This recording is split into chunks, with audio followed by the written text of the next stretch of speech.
akka ni barbaadetti. Luqaas boqonnaa 15 lakkoofsa 11 hanga 16tti. Yesuus ittuma fufee akkana jedhe, namicha ilmaan lama qabu tokkotu ture. Ilmi quxisuun abbaa isaatiin, yaa abbaa koo, qabeenya kee irraa qooda na ga'u naa kenni jedhee. Abbaanis qabeenya isaa lamaan isaaniitiif hin hire. Ilmi quxisuun sunis utuun turiin waan qabu hunda walitti qabatee biyya fagoo dhaqe. Achittis qabeenya isaa jireenya bashannanuu irratti balleesse. Erga inni waan hunda fixee booddee beelli hamaan biyya sanatti bu'e. Innis rakkachuutti ka'e yookiin rakkachuu jalqabe. Kanaafuu dhaqee lammiiwwan biyyasii keessaa isa tokkotti gale. Namichi sunis akka inni booyyee tiksuu fi lafa tikaatti isa erge. Gurbichis qola booyyeen nyaatu sana nyaatee garaa guuttachuu kajeelaa ture. Garuu namni tokkoyyuu waa isatti hin kennuu ture.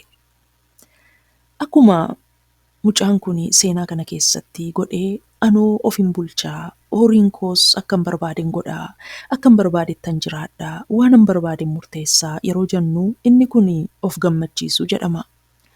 Yeroodhaa fi bilisummaa fakkaatus rakkanni nuti hin argin keessa nu galchuu danda'a.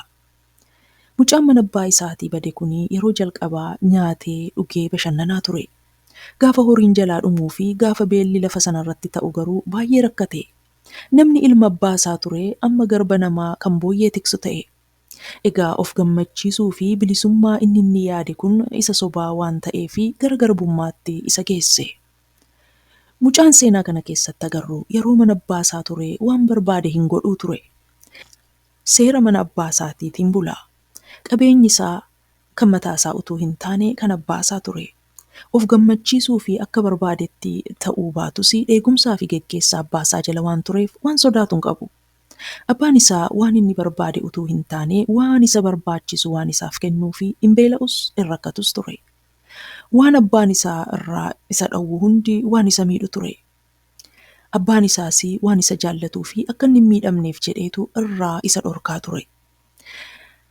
Kan isaaf of eeggatu abbaa isaa waan ta'eef faayidaan inni mana abbaa isaa keessatti qabu hunduu akka inni bilisummaa dhugaatti jiraatu isa godheera.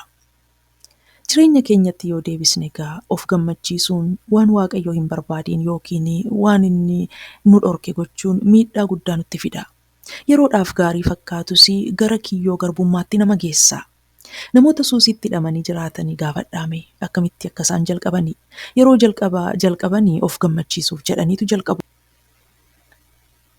Garuu yeroo bubbuluu akka itti keessaa ba'an dhabaniitu garbummaa suusii keessatti kufanii keessatti rakkatu.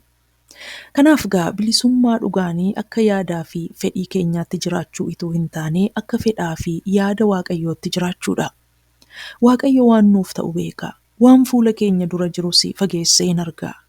Kan nuti ofii keenyaaf yaadnu caalaa Waaqayyo nuuf yaada.